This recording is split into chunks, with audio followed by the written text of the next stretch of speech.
Mais voici pour la 8e leçon du concours du développement à l'épanouissement passant par le développement. C'est Leopoldo Rebellato qui vous parle, président de l'association internationale Incontri fra i Popoli, Mukutano Katiawatu. Nous sommes à la 8e leçon audiovisuelle, agriculture améliorée. On cultive la terre, on élève les animaux, on fait la pêche et tout ce que vous voulez, surtout pour avoir la bonne nourriture et de l'argent. Mais pour avoir une bonne nourriture, c'est-à-dire ce qui te sort de la terre, qui te nourrisse, pas seulement qui te fasse survivre ou vivre, mais bien vivre, que ton corps soit toujours en santé, il faut avant tout que tu diversifies au maximum tes cultures. Il y a toujours beaucoup de types de cultures, surtout dans votre zone, Nord Kivu, Sud Kivu, Maniema, Tanganyika. C'est formidable. Nous, en Europe, on appelle le paradis terrestre. Pourquoi vous vous limitez à certains types seulement? Cultivez surtout céréales et légumineuses. Céréales et légumineuses, la combinaison des deux. Vous savez que les céréales, c'est le riz, c'est le sorgho, c'est le blé, c'est le maïs. Les légumineuses sont les haricots, les niébés, les soja, les arachides. Tous les deux ensemble vous donnent vraiment une bonne nourriture, des bons repas. D'accord, même les maniocs, les tarots, les colocages, mais on privilégie surtout ça. Et après les vergers, tout type d'arbres à fruits, vous en avez tellement, vraiment que c'est vraiment vous avez tous les cadeaux de Dieu concernant la nourriture. Souvent, vous négligez les fruits dans votre diététique quotidienne, mais on en parlera à la prochaine leçon. Et après les jardins familiales, les jardins domestiques, quelconque petit morceau de terre autour de la maison, pourquoi pas les cultiver? Moi aussi je cultive ici en Italie, j'ai un jardin de 20 sur 17 mètres, j'ai fait le compte à la fin de l'année, si moi j'achetais tout ce qui est produit là des légumes, je dépenserais au moins $3000 par an, que je ne dépense pas, parce que je mange quand même, et je mange bien. Donc, et après, cultivez bien la transformation et conservation, les rongers, oui, les souris qui viennent manger, les autres animaux qui mangent vos récoltes conservées à la maison. Là, c'est très important pour avoir de la bonne nourriture. Mais passons à l'autre chapitre, pour avoir de l'argent. Alors, quelqu'un m'écrivait dans mes questionnaires de ceux qui suivent les cours, il disait, il faut avoir beaucoup de cultiver ce qui est de l'exportation. Mais non, voilà ici, un petit, j'ai ajouté, tout ça a été fait par une fille qui m'aide, mais là, oubliez ça, priorité aux cultures vivrières. Priorité aux cultures vivrières plutôt que cultures de vente et d'exportation qui nourrissent et qui donnent l'argent à nous de l'Europe.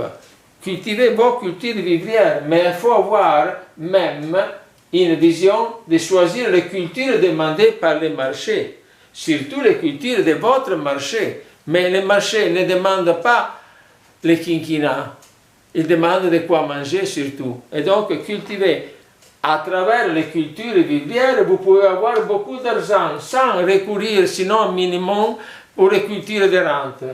Cultures demandées par les marchés, vendues au moment de hausse des prix. Parce qu'il y a des fluctuations, même chez vous au Kivu. Il y a des fluctuations. Donc il faut choisir naturellement. Revenons ici. Si tu ne sais pas conserver bien, transformer bien, tu perds ta récolte. Et voilà. Mais ce qui m'intéresse aussi, pour avoir de l'argent, mon ami, homme ou femme, tu ne peux pas être tout seul, un grand agriculteur, une grande agricultrice. Non. D'après ce qui vous ont passé, vos ancêtres, c'est la solidarité qui vous sauve et vous donne le bonheur et vous donne un espoir de vie confortable et sûr, sans bousculement. Entre dans une coopérative. Choisissez bien votre AGR, c'est-à-dire les champs communautaires, qu'est-ce qu'ils peuvent produire, etc. Entre dans une coopérative et mets-toi dans un groupe d'épargne et crédit. Tu multiplies ton peu d'argent, tu le multiplies. C'est ça la chose la plus importante. Un paysan, pardon, on n'utilise plus ce mot, un agriculteur, une agricultrice, pour être fort, il doit être ensemble aux autres. Donc, je regarde un peu, puisque je connais beaucoup de pays d'Afrique, vous êtes un peu pauvre de coopératives. Il y a d'autres zones de l'Afrique qui sont très riches. Tout le monde est dans quelques coopératives, quelques GEC, groupes d'épargne et crédit. Il faut augmenter ça pour pouvoir vraiment avoir de l'argent et vivre sans avoir trop de problèmes. Mais je reviens sur une feuille précédente parce que, voilà, toujours agriculture améliorée. Il est divisé en trois, ici contre l'érosion, contre l'épuisement du sol, mais maintenant je vais vous parler, je suis un agriculteur agricultrice. La question était claire. Pourquoi on dit que ceux qui cultivent la terre sont des paysans? C'est méprisable, sont des agriculteurs, mais pour être agriculteur ou agricultrice, il faut être professionnel. Quand je vois les gens qui grattent la terre pour survivre, ils sont vraiment des paysans. Alors, puisque les cours est donné en fonction de préparer les grands techniciens animateurs GTA, attention cher GTA, quand tu t'approches à un paysan, tu dois le transformer en agriculteur, fier de soi-même, pas avoir honte parce qu'il laboure la terre, il a les pieds sales, mais fier de soi-même. Je suis un professionnel, un spécialiste de mon métier, de ma profession. Mais pour être un bon agriculteur, agricultrice, et ne plus s'appeler paysanne, ah non, hein? Et alors, dans ton foyer, tu dois impliquer tous les ménages, pas seulement toi, homme, qui dois décider, mais toi, avec ton épouse, décider ensemble, quand vous êtes à la maison, quand vous êtes tranquille, dire qu'est-ce qu'on fait. Mais il te faut aussi un plan de culture bien détaillé, que tu dois déterminer qu'est-ce qu'on fait cette année. Naturellement, respectant toutes les techniques agricoles, est-ce que toi, paysan, tu connais les techniques agricoles pour te dire et dire aux autres, je ne suis pas paysan, mais j'ai des connaissances pour lesquelles j'ai une profession d'agriculteur ou pas?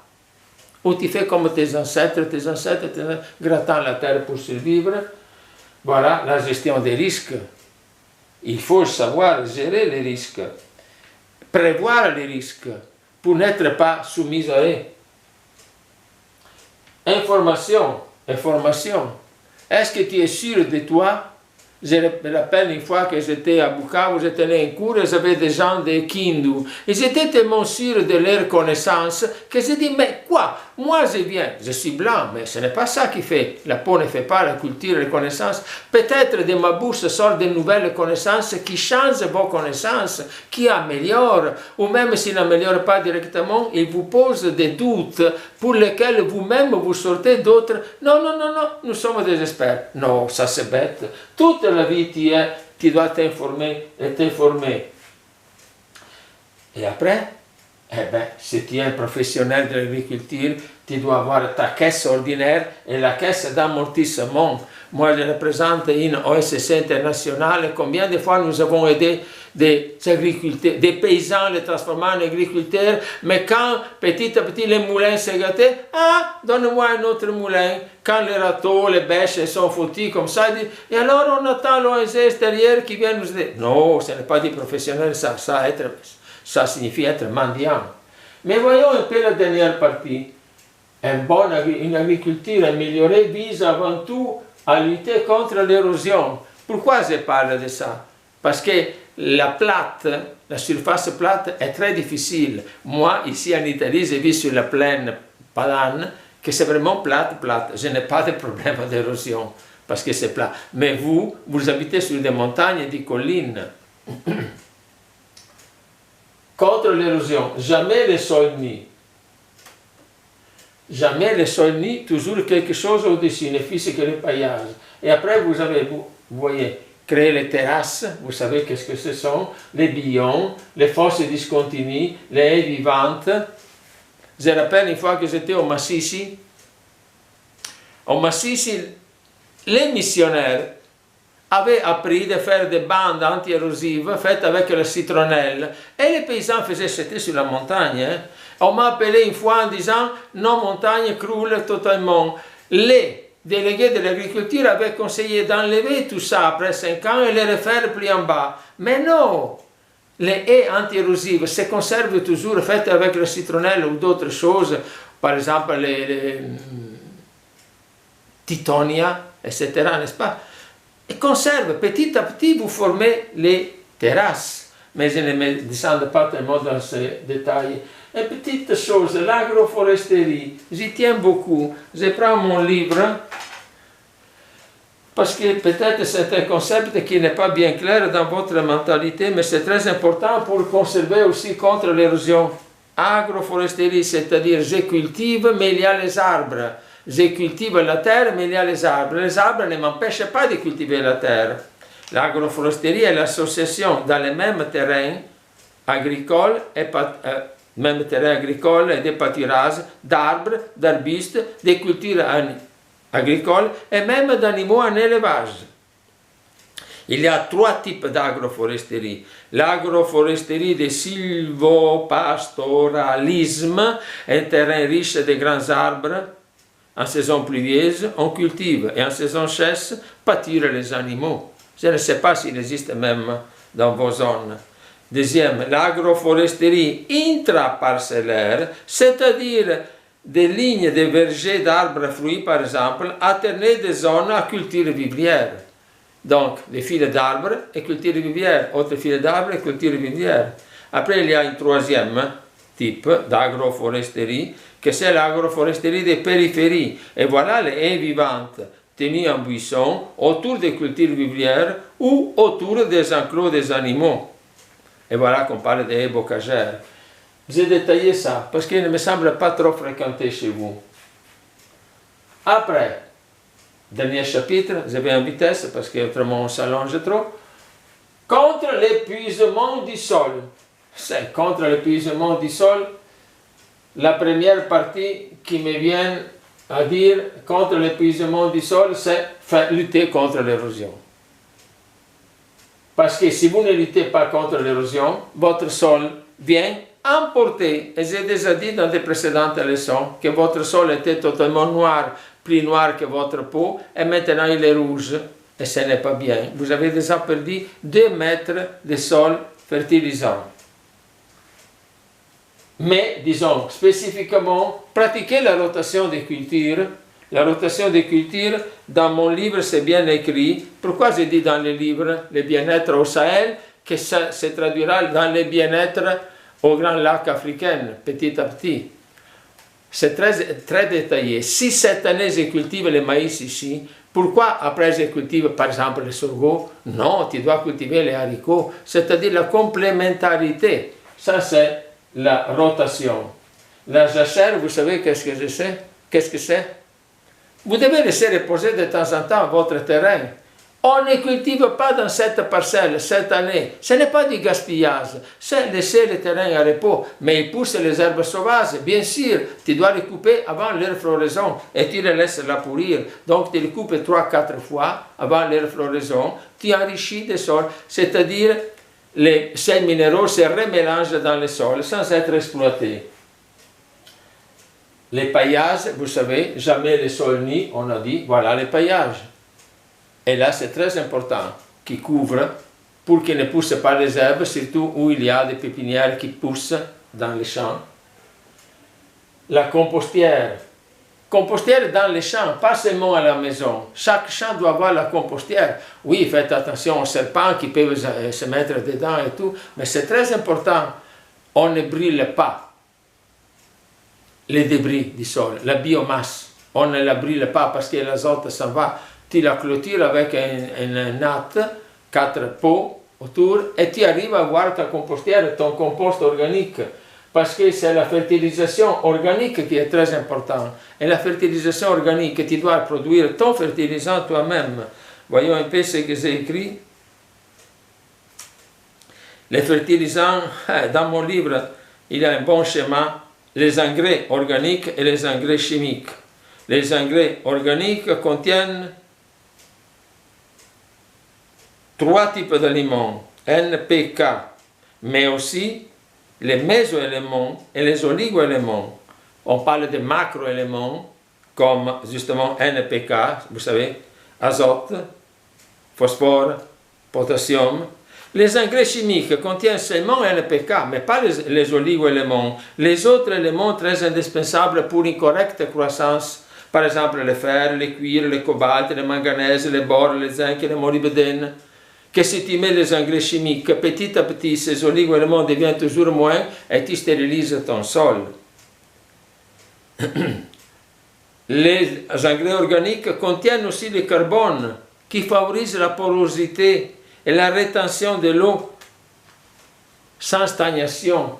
C'est pour cela que les engrais organiques servent aussi contre l'érosion. Parce qu'ils sont capables de prendre l'eau rapidement, l'absorber et ne pas la faire passer, la retiennent après. Par contre, les engrais chimiques ne contiennent pas du carbone, mais élevés en vitesse. Les engrais organiques pénètrent spontanément dans le sol. Les engrais chimiques pénètrent suite à l'arrosage. Les engrais organiques t'assurent une récolte qui se maintienne élevée dans le temps. Les engrais chimiques te donnent une récolte immense, mais seulement pour le temps que tu as donné l'engrais chimique, pas après. L'engrais organique a une action lente qui s'étale des années en années. L'engrais chimique, c'est une action rapide, immédiate, limitée dans le temps et dans l'espace. L'engrais organique reste toujours dans le sol. L'engrais chimique reste pour une période courte et après il descend. Il ne devient pas partie du sol. Il descend dans la nappe aquifère, la polluant. Et après vous buvez de l'eau polluée de vos engrais chimiques. Tandis que l'engrais organique reste patrimoine du sol d'une année à l'autre. Les racines, si tu utilises l'engrais organique, s'étalent un peu partout et il ancre bien la plante au sol. Avec l'engrais chimique, les racines se concentrent où ils trouvent l'engrais chimique. Et donc un coup de vent fait tomber ta plante, etc. etc. Ah, l'engrais organique ne coûte pas d'argent. Il te coûte un peu de gymnastique, un peu d'effort, un peu de travail. Tandis que l'engrais chimique te bouffe aussi l'argent. Etc. Je laisse un peu. Voilà une autre chose importante, c'est les phytosanitaires. Les phytosanitaires. Qu'est-ce que c'est un phytosanitaire? Phyto signifie plante. Ce sont des mots qui viennent du grec ancien et du latin, langue qui maintenant n'existe plus mais qui était ici en Europe. Bio signifie vie, peste signifie nuisible, cide signifie tuer, donc pesticide. Alors si tu dis pesticide, tu soulignes le concept d'un effort pour éliminer ou éloigner tout être vivant nuisible aux cultures. Si tu dis phytosanitaire, alors tu soulignes le concept d'un effort pour garder les cultures en santé. Si tu dis biopesticide, alors ton effort pour éliminer et éloigner les êtres vivants nuisibles à travers d'autres êtres vivants ou à travers des produits obtenus de tes êtres vivants, de tes cultures. Vous comprenez? Et ça, c'est aussi très important de comprendre qu'on peut fabriquer les biopesticides à la maison. Là, franchement, je ne connais pas tellement votre territoire. Si vous me demandez comment est-ce qu'on produit les biopesticides dans la zone du Sahel, je peux vous dire, mais je demande à vous, vraiment, vous n'avez pas de biopesticides faits par vous-même?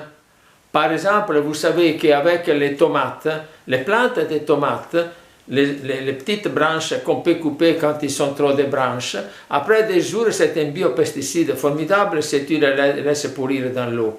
Mais ne descendons pas trop sur les détails. Dernière chose, pour avoir contre l'épuisement du sol, je vous conseille aussi l'association, les semis en association, parce qu'ils protègent davantage les sols.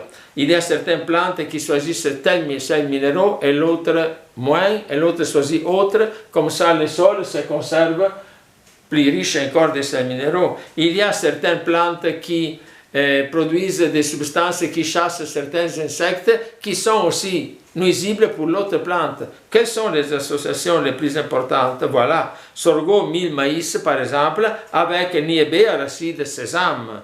Je ne sais pas si le sésame pousse chez vous. Sorgho, mil, maïs avec crotalaria, bracaria, mucuna, etc. Voilà un peu. Ce sont des suggestions. À ceux qui suivent mon cours, je laisse aussi la leçon que j'ai envoyée par écrit. Aux autres, je vous invite à approfondir et je suis à votre disposition les cas que vous avez besoin de moi pour d'autres conseils. Bye bye, à la prochaine.